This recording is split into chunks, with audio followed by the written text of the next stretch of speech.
Alô, oi, oi. Vamos lá então. Lai, lai, lai, lai, lai, lai, lai, lai, lai, lai, lai, lai, lai, lai, lai, lai,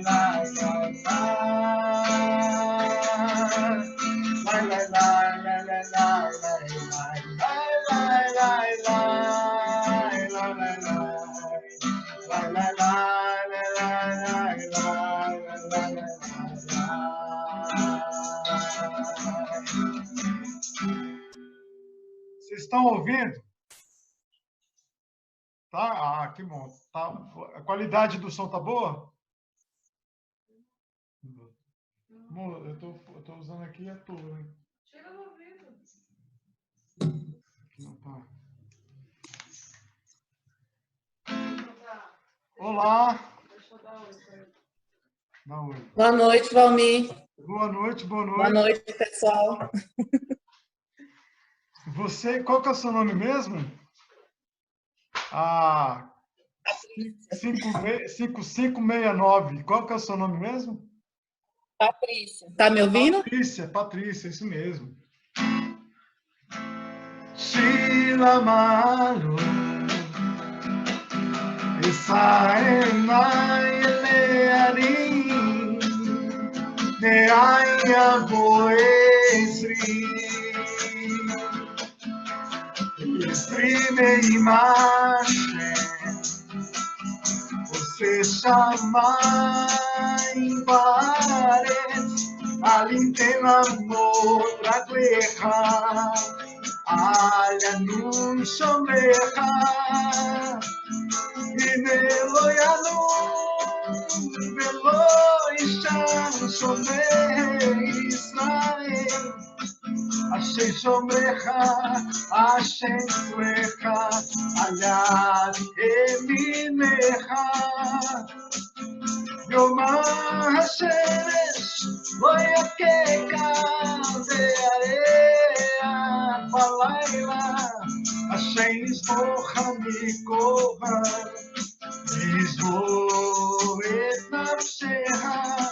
Hashem ismoch et alvoecha. Beata ve'adoram.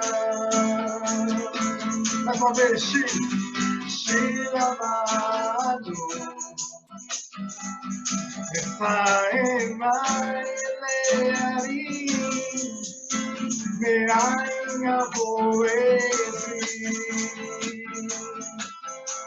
Exprime imagem, você chama em paredes, alintem amor pra guerra, alha no sombreja, e veloiano, veloixan, sobre Israel. Hashem sombreja, Hashem cerca, allá emineja. Yom HaShemesh, voy a bearea balayla. Hashem ismocha mikohan, ismo et nafsheha. Hashem ismoch et alvoecha. Beata ve'adolam. Salmo 121, em hebraico. Vou pegar outra música aqui para a gente cantar em português.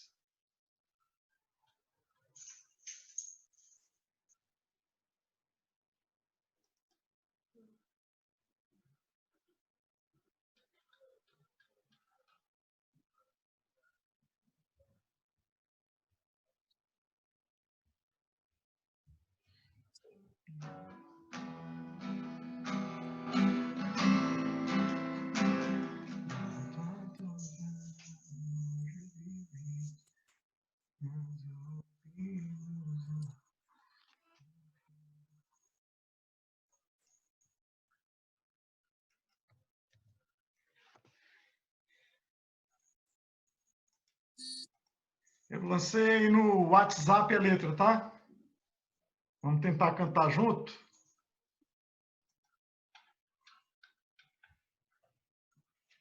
Da pastoral longe eu vivi, dando ouvidos a breve sempre. Um dia, porém, ouvi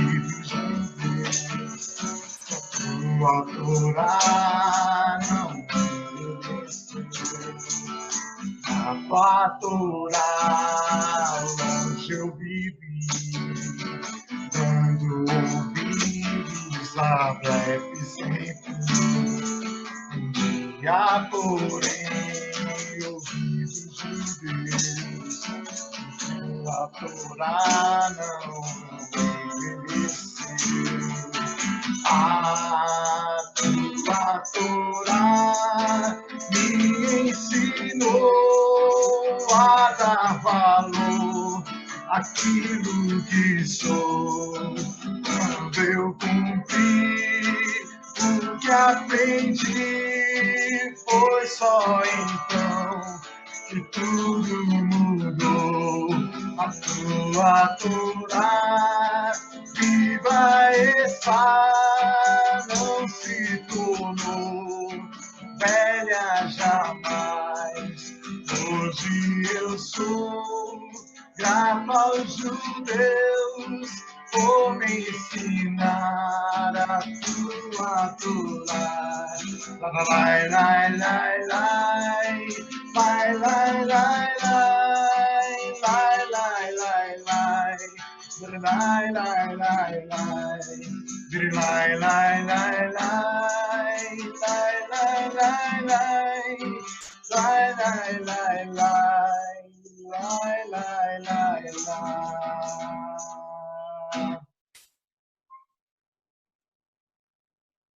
Eu vou ensinar agora à noite para vocês, Patrícia.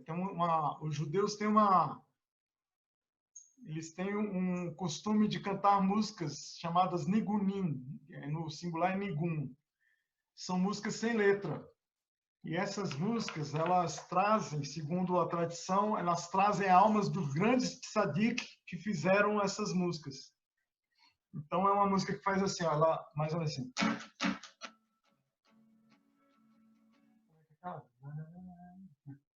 La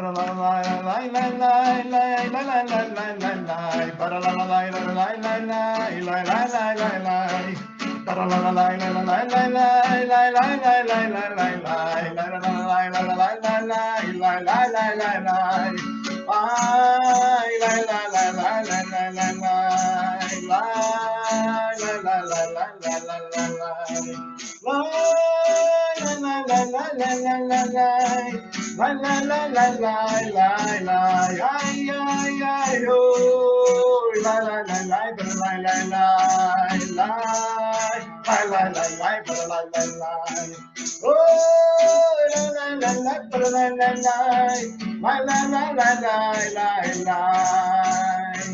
Para la la la la la la la la la la la la la, para la la la la la la la la la la, para la la la la la la la la la para la la la la la la la la, ay ay ay. La la la la la la la, ah la la la la la la la, oh la la la la la la la, la la la la la la la, oi oi oi, la la la la la la la la, la la la la la la la, yeah yeah yeah la la la la la la la.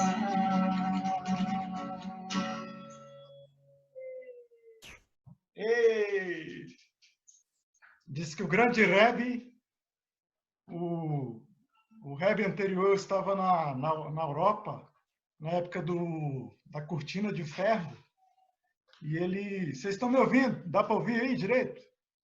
Sim, tá bom o áudio. Ele estava na Europa, e aí veio um discípulo, veio um aluno querendo aprender com ele, e falou assim, Rebbe, a gente aqui não tem acesso aos grandes tzadik, a gente não tem acesso a grandes sábios.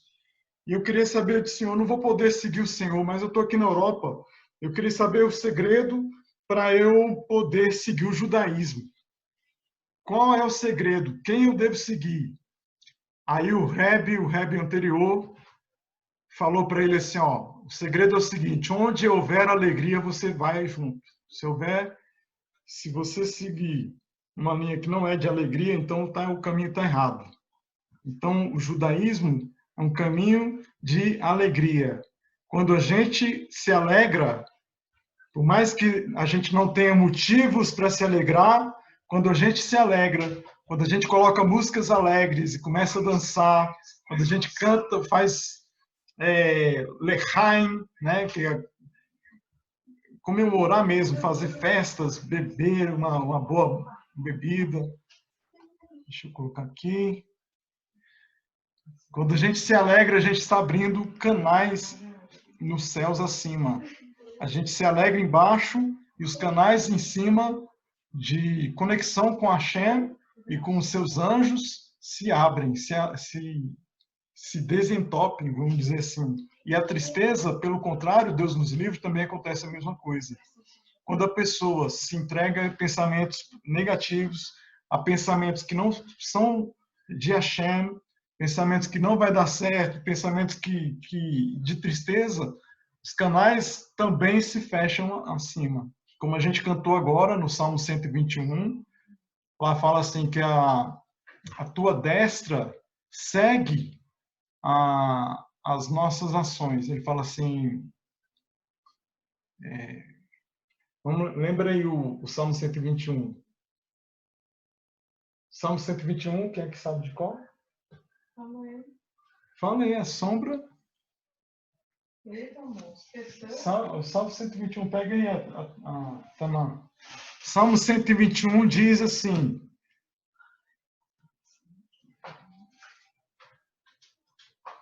Cântico de ascensões, elevo meus olhos para os montes, de onde virá meu socorro? Meu socorro vem de Hashem, o Criador do céu e da terra. Ele não permitirá que meu pé resvale. Meu guardião não cochila. Realmente o guardião de Israel não cochila nem dorme. O guardião de Israel não cochila nem dorme. Adonai é a tua proteção, a tua mão direita. Hashem é a tua proteção, a tua mão direita. O que significa isso? A tua mão direita. Ele é a tua sombra, a tua mão direita. O que o Salmo 121 está querendo dizer?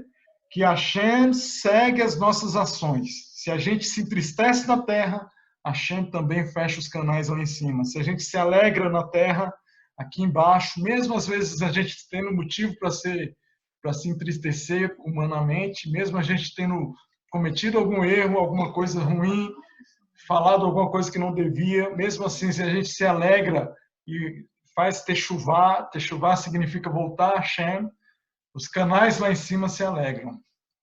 Os canais lá em cima se abrem. Hoje a gente vai ler a última porção da Parashá Bamidbar. Eu queria convidar vocês a abrir lá Números 4. Em Números 4,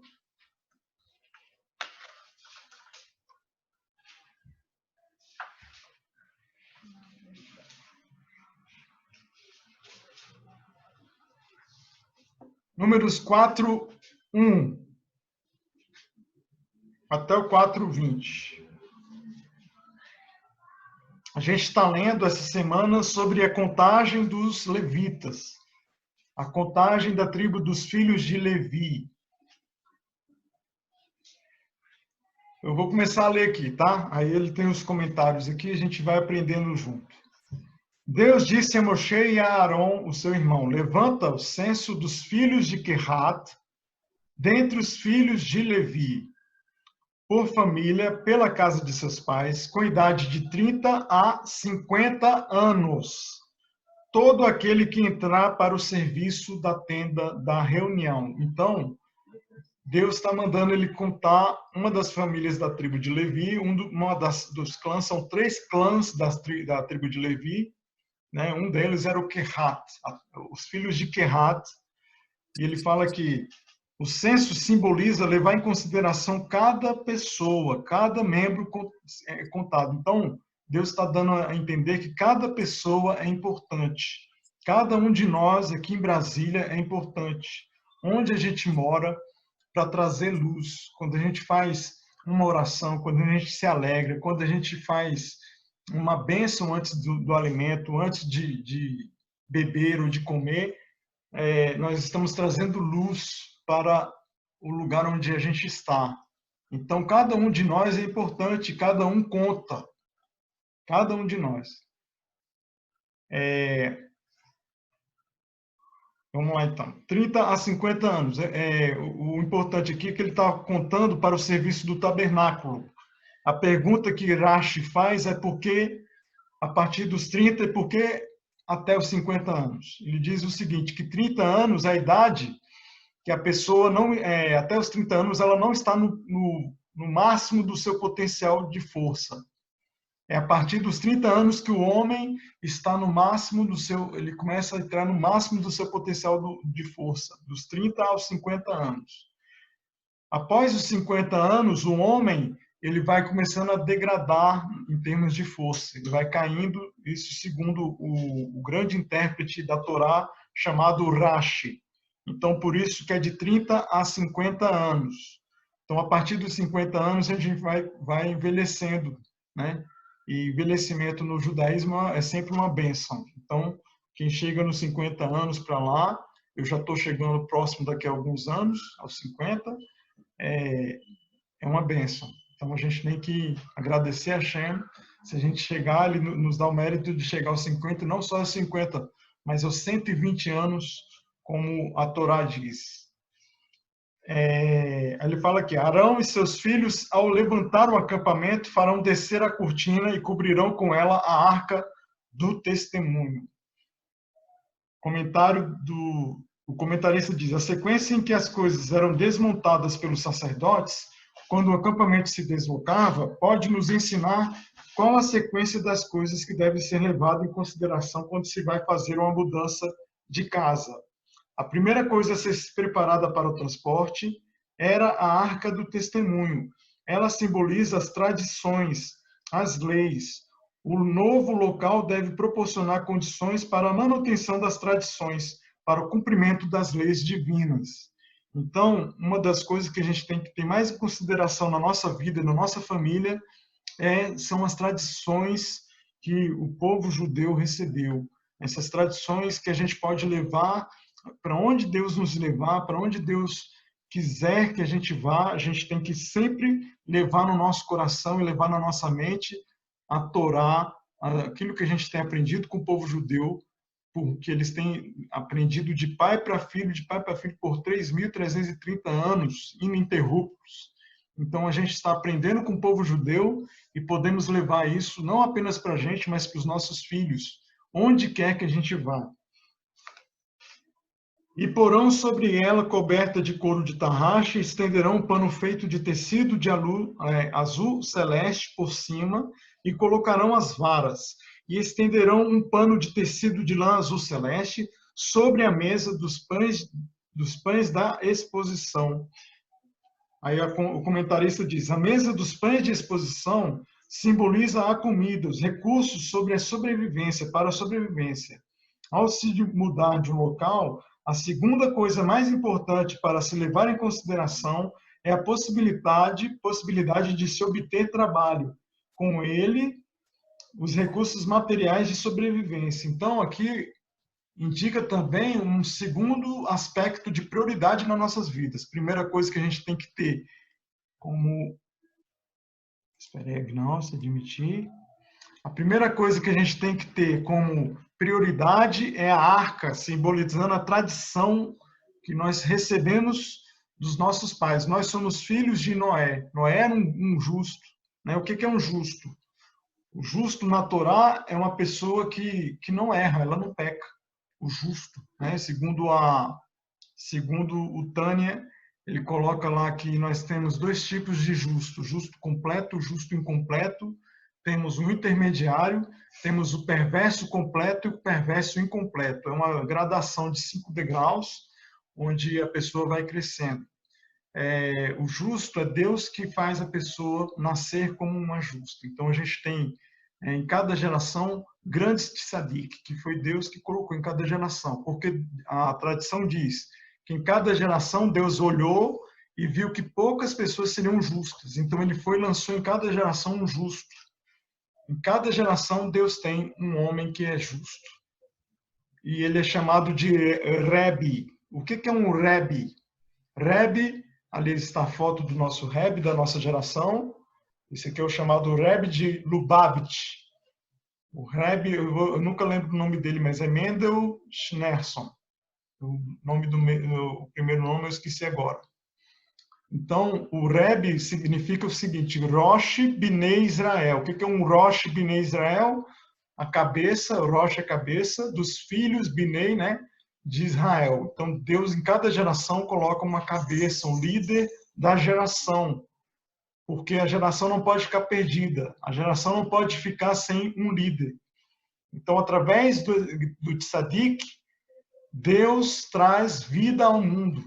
Deus traz salvação ao mundo. Não no sentido cristão de salvação, mas no sentido de que Deus não destrói o mundo.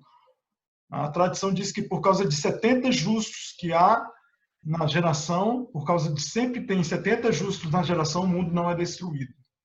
Pelo mérito desses justos, o mundo não é destruído. E pelo mérito do justo, do Rebbe, do Rosh Bnei Israel, nós podemos receber grandes méritos. E as destruições e pestes e pragas não avançam no mundo pelo mérito desses homens, que são homens que não pecam. Não pecam. Um justo completo não peca. Ele não só não peca, como não sente vontade de pecar. Ele não sente nem vontade de pecar. Então, o justo completo é um em cada geração.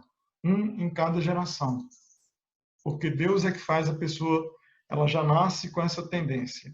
O justo incompleto é aquele que conseguiu vencer a sua má tendência. Ele conseguiu colocar o time adversário todo para dormir, né?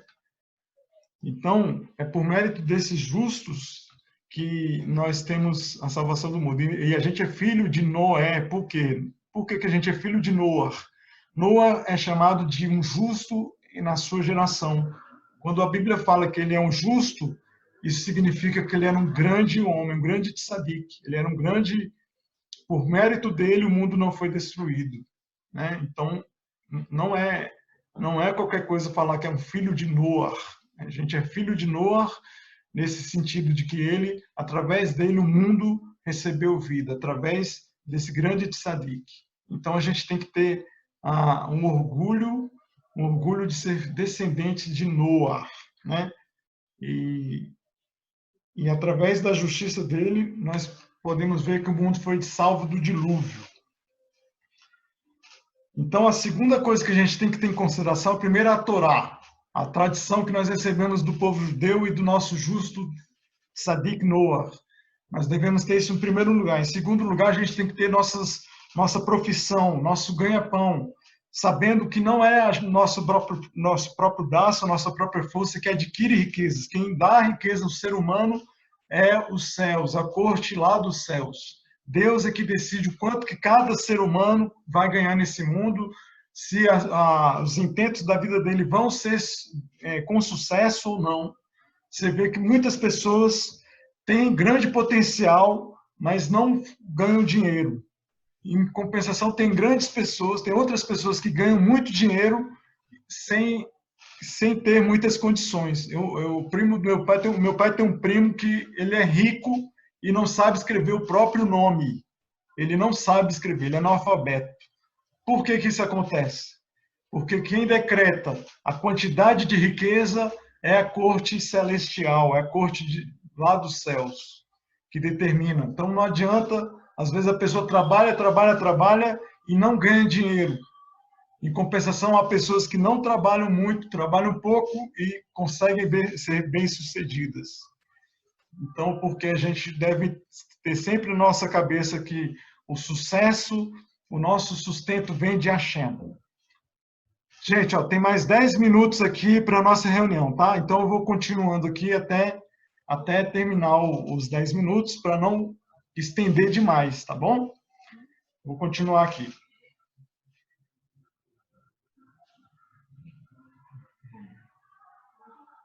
E colocarão sobre elas as formas para os pães, as taças, os suportes e as colunas. E os pães estarão continuamente sobre ela. E estenderão sobre eles um pano de lã vermelha e cobrirão com couro de tarraxe e colocarão as varas e pegarão pano de tecido de lã celeste, cobrirão o candelabro, suas lâmpadas, suas pinças, seus incensários e todos os vasos de azeite que os alimentam. O comentário é: o candelabro simboliza a irradiação da luz, de conhecimento das leis divinas. A terceira coisa que se deve ter em consideração ao se mudar de uma casa é a possibilidade de se transmitir conhecimentos aos que nos cercam. Acho que travou aí. Travou não. Isso significa que devemos escolher morar em uma comunidade receptiva aos valores que adotamos e na qual possamos influenciar positivamente seus membros no sentido de acatarmos os mandamentos divinos. Gente, esse é o grande chamamento, é o grande desafio da gente que é Bnei Noach. Os judeus, eles não podem entrar em qualquer lugar. O judeu não pode ir para qualquer canto desse país. Quem tem que fazer isso somos nós, os Bnei Noach. Nós podemos morar aqui e influenciar positivamente a nossa sociedade. Essa é a nossa missão. Influenciar para o bem, trazer luz divina, como a menorá. A menorá é aquele castiçal. Cadê o? Ali atrás tem um de 9 braços, que é para Hanukkah, né? Mas o de 7 é chamado de menorá. A menorá simboliza a luz divina. Quando nós estudamos Torá, quando nós fazemos os mandamentos, quando nós agradecemos a Hashem, quando nós cantamos uma música alegre, nós trazemos luz a esse mundo. Nós trazemos positividade. Nós enchemos esse mundo aqui de positividade, mesmo que a gente não veja. A gente faz a balança do mundo tender para o lado do bem, para o lado da positividade, para o lado da luz divina. Então, a terceira coisa que ele fala, a primeira é guardar as tradições que é a Torá, a segunda coisa é a sua família, e a terceira coisa é você procurar um lugar onde você possa influenciar. Então, a minha pergunta é: você está influenciando ou sendo influenciado? Que Deus possa nos ver em nós pessoas que estão influenciando a nossa geração, influenciando de alguma maneira. Tudo que a gente tem que fazer nesse mundo aqui, ao acordar, quando a gente vai Modeh Ani Lefanecha, que é a oração de agradeço a Ti, a Deus, por ter me devolvido a alma.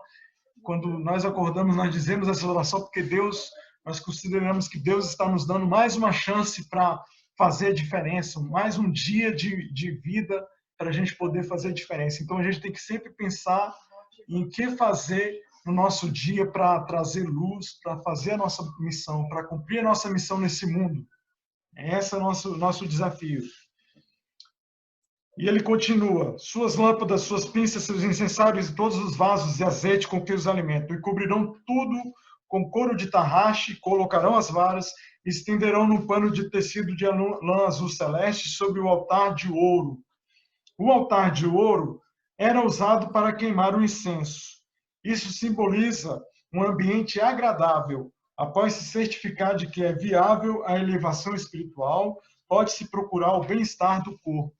Então, o judaísmo ele é sempre a favor do bem-estar. O judaísmo ele é sempre a favor de você procurar um médico se você estiver passando mal, se você estiver sentindo alguma coisa, você sempre fazer bem ao seu corpo. O corpo ele está para te ajudar. O corpo está aqui para você conseguir levá-lo para você conseguir, nos termos que o judaísmo usa, de refinar. Você vai aprender com o judaísmo a refinar o seu corpo, refinar seus pensamentos, refinar as suas palavras, mas refinar também seu corpo. O corpo é um instrumento que Deus nos deu para refinar esse mundo. Nós precisamos tratar bem esse corpo. Nós precisamos fazer do nosso corpo um instrumento que possa trazer a luz divina em todos os lugares por onde a gente for. Ok? E aí ele continua: E cobrirão tudo com couro de tarraxe, colocarão as varas, estenderão um pano de azul celeste sobre o altar de ouro, e o cobrirão com couro de tarraxe, colocarão as varas, e pegarão todos os utensílios utilizados nos serviços do interior da área da santidade. E ele fala que os utensílios usados no interior da área da santidade simbolizam os objetos sagrados que uma casa deve possuir, tais como os livros para estudo das leis divinas, filactérios, no caso do judeu, que é o tefilim, candelabros, etc. O bem-estar proporcionado pela casa não prescinde dos objetos que tornam mais elevado espiritualmente. Então, quando a gente coloca na nossa casa livros de Torá, livros de comentários de sábios, quando a gente coloca menorá na nossa casa, quando a gente coloca objetos sagrados, fotos de tzadik, a gente está colocando ambiente, estamos preparando um ambiente elevado de pensamentos na nossa casa. Músicas sagradas de Hashem, os nigum, a gente coloca nigunim na nossa casa. Então, tudo isso eleva os pensamentos de toda a família. Toda a família começa a pensar em Hashem desde que acorda até dormir, e com sonhos elevados graças a Hashem. Então, o segredo é a gente colocar na nossa casa elementos sagrados. Eu posso contar o testemunho da nossa casa aqui, que quando a gente mudou, eu estava matando em média 2, 3 escorpiões por semana. Isso há 1 ano e meio. Aí eu falei com Rav Yaakov, ele falou, faz o seguinte, coloca livros sagrados na sua casa, coloca uma caixinha de tzadik na cozinha, e tudo que ele fez, de tzedaká, uma caixa de tzedaká, que é de caridade, né? Coloca uma caixa de tzedaká na cozinha, coloca moedinhas lá toda manhã antes de orar, antes de fazer o serviço. E eu fiz conforme o Rav Yaakov falou. E a minha esposa está aqui, que não me deixa mentir. Já há 1 ano e meio que não aparece um escorpião, nem um escorpiãozinho aqui, nunca mais apareceu. Aparecia na cozinha, já apareceu na cozinha, no banheiro era toda semana e na porta da sala. Nunca mais apareceu, graças a Hashem. Então, quando a gente coloca a nossa casa, enche nossa casa com santidade, coisas que elevam nossa casa, a gente vai se surpreender com o que vai acontecer, coisas maravilhosas na nossa casa. Então, nós precisamos aprender a fazer isso também. Precisamos tirar coisas que não, coisas que eles chamam de impureza, né, atumar e encher elas de coisas puras. Tirar livro de idolatria, Deus nos livre, tirar coisas, imagens, Deus nos livres, e encher a nossa casa com coisas de Torá, com coisas elevadas. Temos mais 1 minuto e meio. Eu vou passar aqui para a mensagem do dia, porque não vai dar tempo de terminar, e aí a gente finaliza, tá? As coisas e assuntos mais importantes com que você deve se ocupar durante a vida são as espirituais. Gente, tudo que a gente faz, a gente tem que espiritualizar, a gente tem que procurar trazer luz. Desde o que a gente come, tudo que a gente faz, a gente tem que trazer espiritualidade. Um tzadik, ele faz, desde que acorda, ele faz uma mitzvah, em tudo que é lugar ele está fazendo uma mitzvah. Desde dentro do banheiro, ele está fazendo uma mitzvah. De não rezar lá dentro já é um cumprimento de uma mitzvah. Então, em tudo que ele está fazendo, ele está pensando em Hashem, ele está dando graças, ele está dando... Em média, um judeu dá 100... o mandamento são 100 brahot por dia. Brahot são bênçãos. Então, são 100 bênçãos por dia. Aí eu pergunto, para finalizar, menos de 1 minuto. Você já parou para pensar quantas bênçãos para Deus você está dando por dia? Quantos agradecimentos a Hashem por dia? Ou será que a gente tem mais reclamação, Deus nos livre? Então, vamos terminar por aqui com essa meditação. Será que eu estou dando mais graça ou reclamando mais? Certo? Alguém quer falar alguma coisa? Manda um abraço para o Rogério aí. Silvia, aí, ó, manda um abraço aí para a galera. Ah, não, é a Lourdes que está aqui, eu estou pensando que é a Silvia. Ai, ai. Grande abraço, Patrícia, seja bem-vinda, viu? Patrícia está chegando agora, Rogério lá. Rogério.